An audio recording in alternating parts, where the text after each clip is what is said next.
Well, good evening.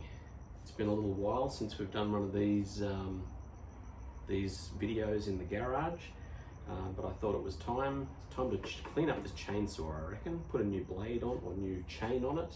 So we've got a new 14-inch Stihl original chain here.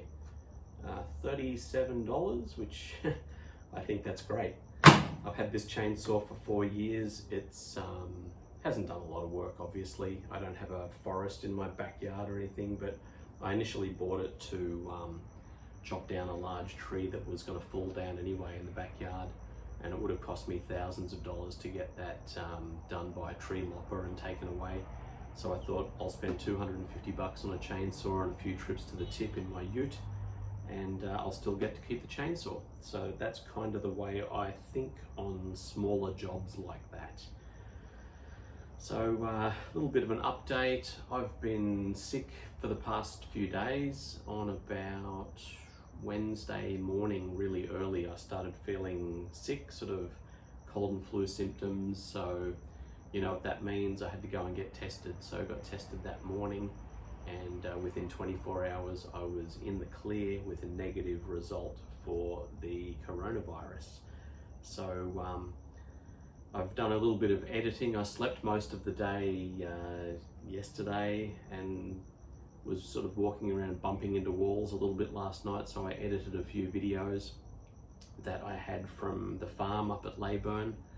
And tonight I thought, let's get this cleaned up, because I can't stand to have this in my shed blunt and also really dirty, because my whole thing is next time you go to use it, it needs to be ready to use. So the first thing I really need to do is give it a bit of a clean. So I've got this, I've got a lot of different things here, but something that I use particularly on garden tools is this WD-40 Specialist General Use Lubricant. So it's a bit of a cleaner as well. So we'll give that a bit of a going over just on the bits that need it.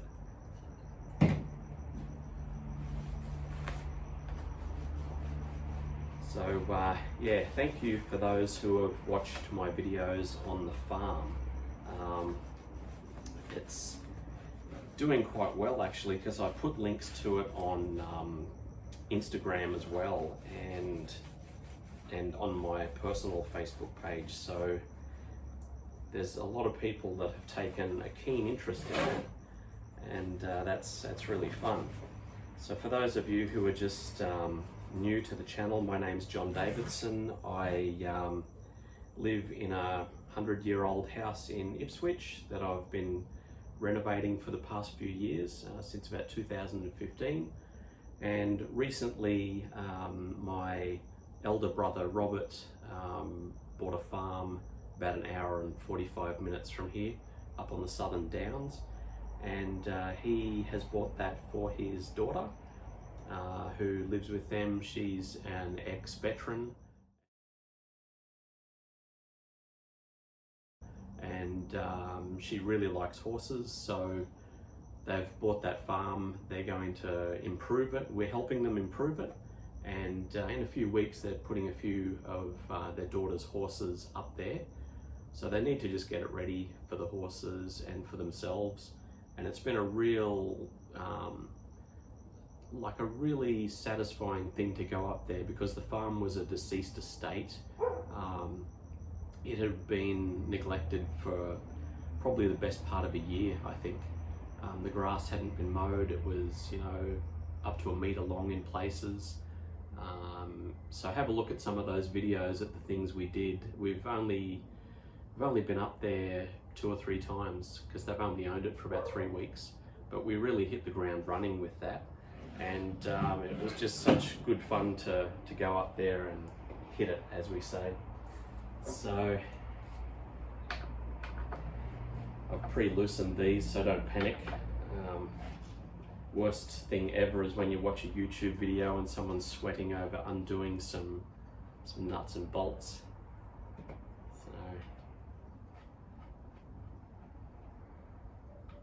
But yeah, it's been really fun to just see the difference that you can make to a farm that didn't cost a lot of money. you know, I've looked at farms in the past that have been probably 3 times what they paid for that one up at Leyburn, and I think that, you know, with not a lot of money, you know, maybe up to about $40,000-$50,000, they can make that into a farm that has all the attributes of one that that I've been looking at, you know, for around triple the cost. So I think that's a really good thing to do. It's really rewarding as well. You know, I like to be able to do things myself. So look at how dirty that is. That is shocking. Anyway, get all that cleaned up. Absolutely shocking.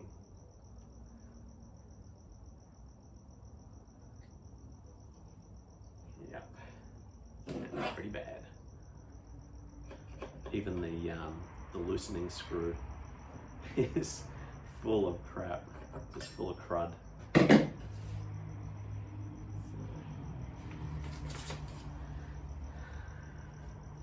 have a look at how this needs to go so I don't put it on backwards. Don't want to be doing that.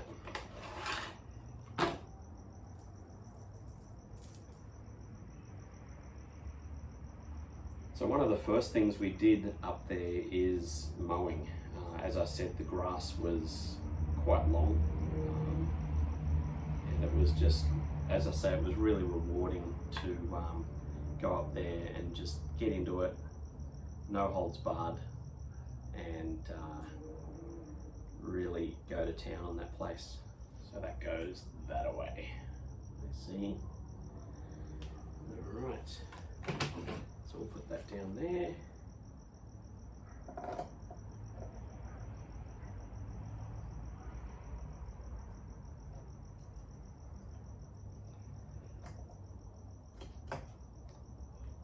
I think one of the things in the future as well will be to get more water up there. The main thing in that area is the lack of water. I think it's not rained. It's rained properly up there recently, but I think they've been in drought prior to that for the best part of 10 years. So everything's looking okay up there at the minute. The dam is full that they have. The tanks are full. But I reckon if it were my farm, I would be putting in another tank, in another tank definitely, but I'd be investing in dams as well. They did try a bore. That bore was successful in finding water, but not the type that would be okay to use on your crops or to drink or to wash in. It was a little bit too salty, so that's okay. That was a bit of a blow when that happened, but that's just part of buying a farm that is in an area like that. Everything isn't going to go perfectly. So it's easy to say that when it's not your money that paid for that bore to be dug, but such is life, as they say. This is just covered in junk.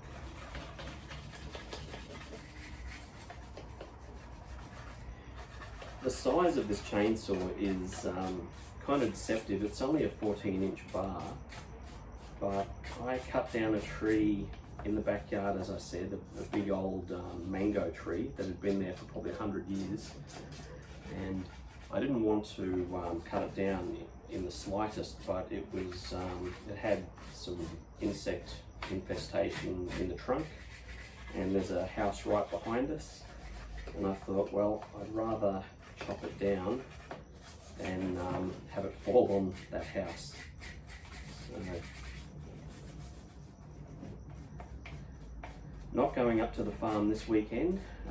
They've got the Leyburn Sprints up there, which is quite a famous car race, and I do like cars and I do like racing, but when I go up to Leyburn, I go up there to get away from the maddening crowds, and I think this is their biggest day of the year up there, and I'm not really interested in the maddening crowds up there.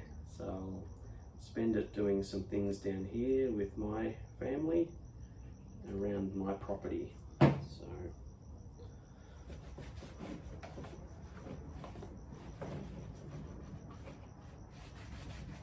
that's so good, getting all that gunk off and cleaned.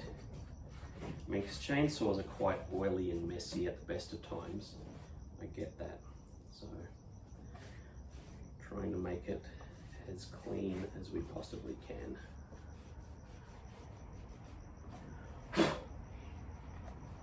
I'm not going to start this tonight or anything because it's too late to do that. See, if you're at Leyburn though, you could. That's what I really like about being up there. You can kind of just within reason and do your own thing.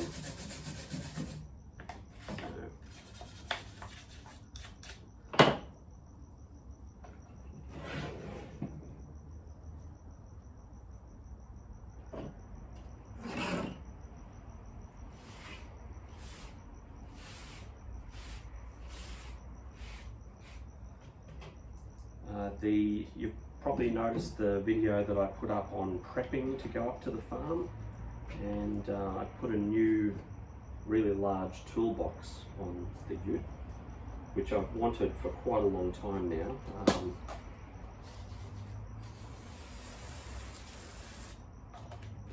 Yeah, quite a long time.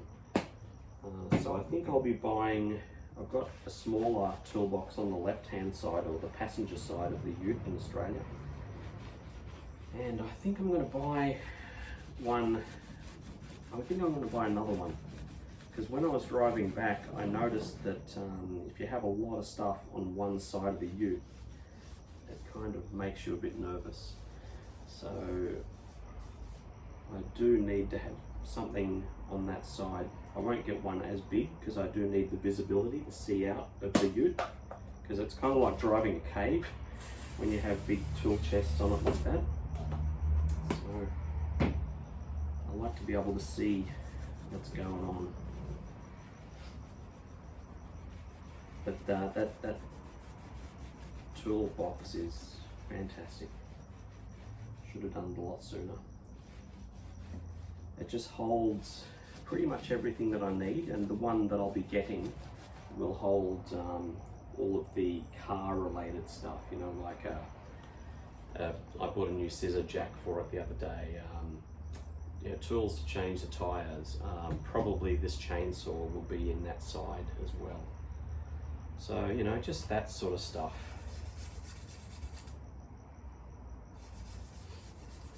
It was so good to get my brother Will's Husqvarna lawn tractor up there as well.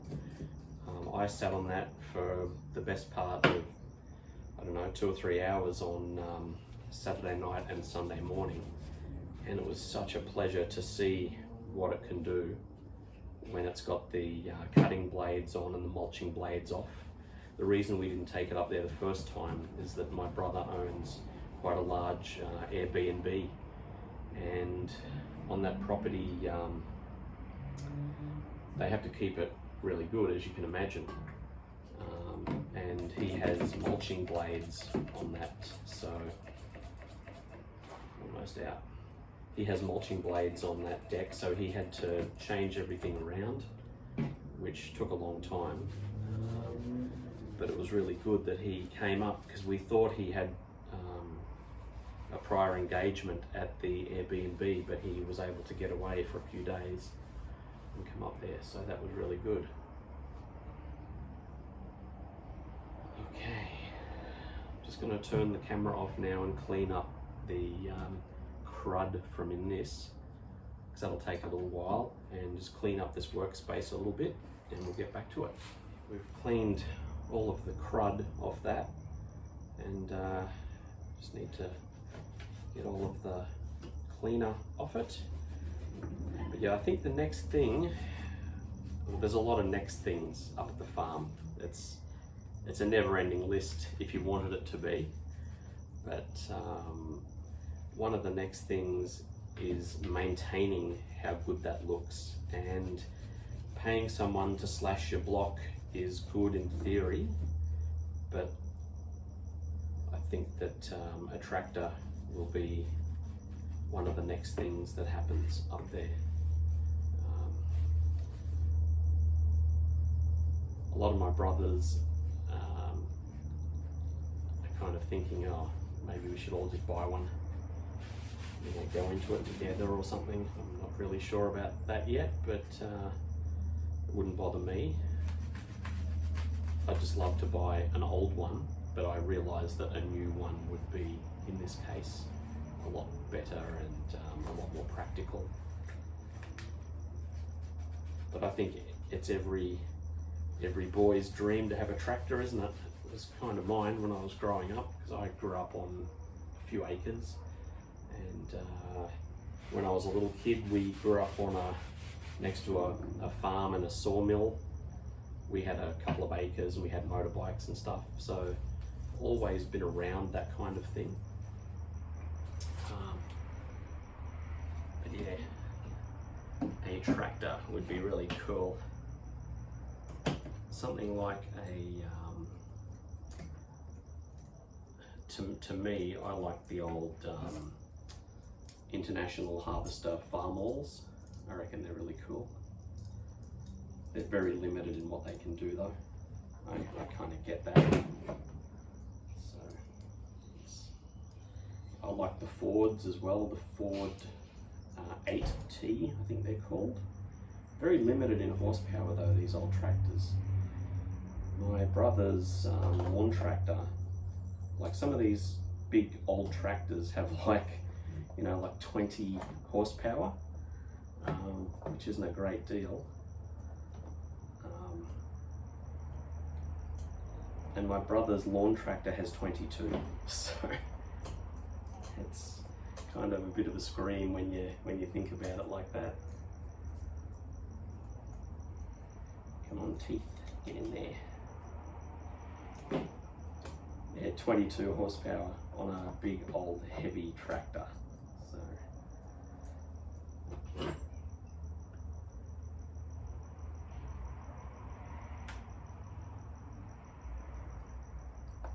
there we go. Getting closer anyway. So I get it that something between 40 horsepower and 100 horsepower is kind of where it's at. And you want a front end loader on it as well, because new tractors are kind of very front centric. Old tractors just drag things along, so it'd be pretty cool to have something with a front end loader on it.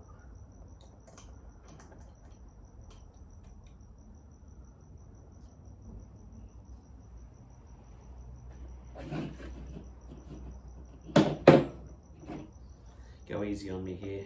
This is my first rodeo with one of these.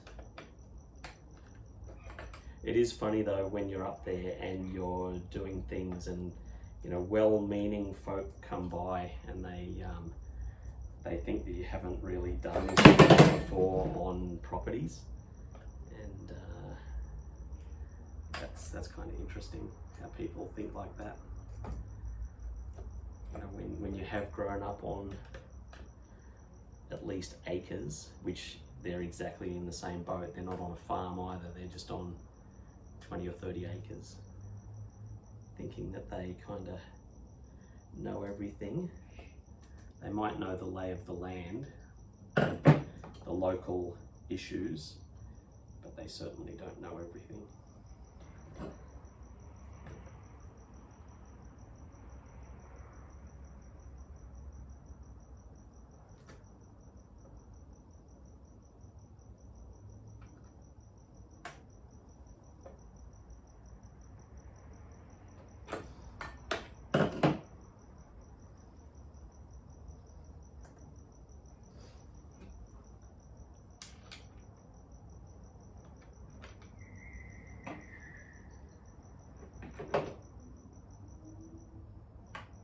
Like one guy came over and it was sort of asking about mowing and all that sort of thing, and I'm just thinking, man, mowed more stuff than you've had hot dinners. I probably had to.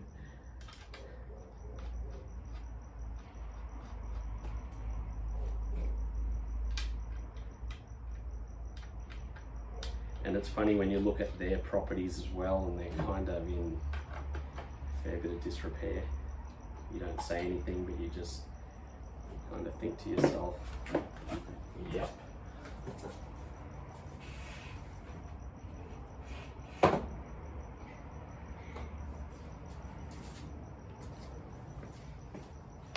Screwdriver hiding under there somewhere.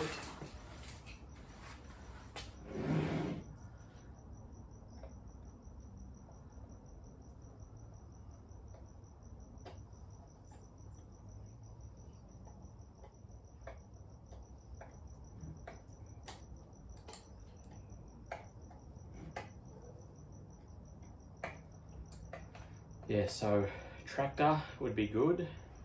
And one of the surprising things that we'll be doing, that I'll be documenting quite heavily, is we want to build a cabin on there. Like I have a caravan, but I don't want to pull one anywhere. I just want it in my backyard as an ornament. So pulling a caravan anywhere would be my worst nightmare, and something that I never intend to do in my life.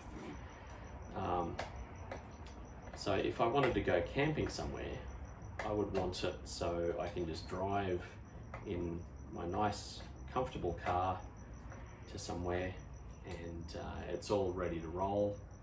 You bring out your, it's not a hotel, but it's like a, next best thing. And it sort of appeals to me that you have your own little area up there. Doesn't cost much to build. You learn for the experience when you're building it. So yeah, really good. All right, so we've got the right level of tension there. Everything seems to be running in its tracks well.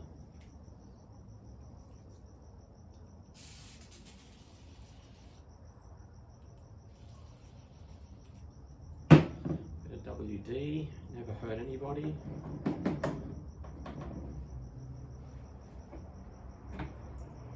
Back on.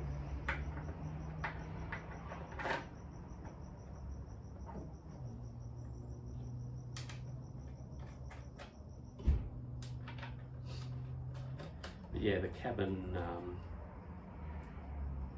I think that's a really good idea. We found a good spot for it near what I call Ronan's Campground. Ronan's Campground is really nice, but I think when it does rain a lot, there'll be a bit of a thoroughfare of water through there, a bit of a water course. So we found, or my brother Gary found, a really good spot that's adjacent to Ronan's Campground that is quite a fair bit higher. And they mowed that after I left and showed it to me, and I've got that in the end of the last video that I put up. And my brother Will is actually narrating, and he was saying that, yeah, that's where a cabin will go eventually. So lots of stuff to do. One of the other things that we'll be doing in the near future is making the house look a little bit more like a farmhouse. The house itself is probably only about 20 years old. Looks like more of a kit home type of a thing, but we've painted it inside and it looks incredible.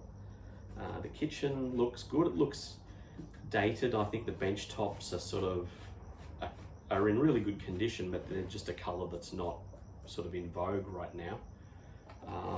But one of the things we're doing soon is putting verandas on a good portion of the house, because when it gets hot up there, it will get roasting hot.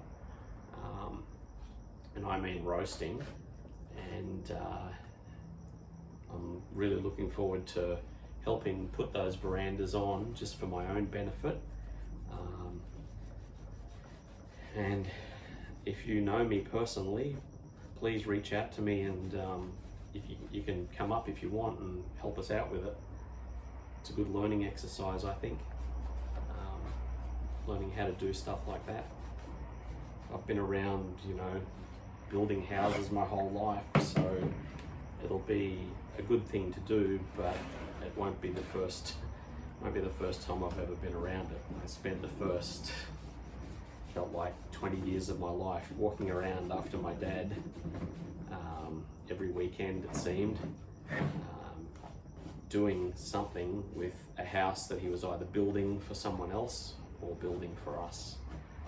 So, been around that sort of thing a lot, and I didn't really appreciate it as much as I should when I was young, but now, you know, you live for that sort of thing. I work in an office during the week, and that has its benefits, but the non-benefit is that you're not out there actually doing any physical labor. It's all sort of mental sort of stuff, and you get home and you have a bit of a headache because you've just been thinking all day rather than doing. That chainsaw looks pretty good now. Almost looks like a new one.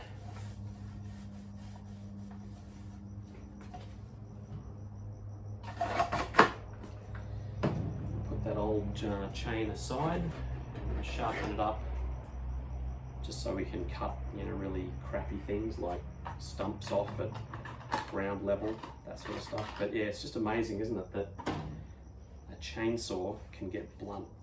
We were trying to cut something down and it was just so blunt that we just couldn't do anything with it. So vacuum all the rest of this up tomorrow.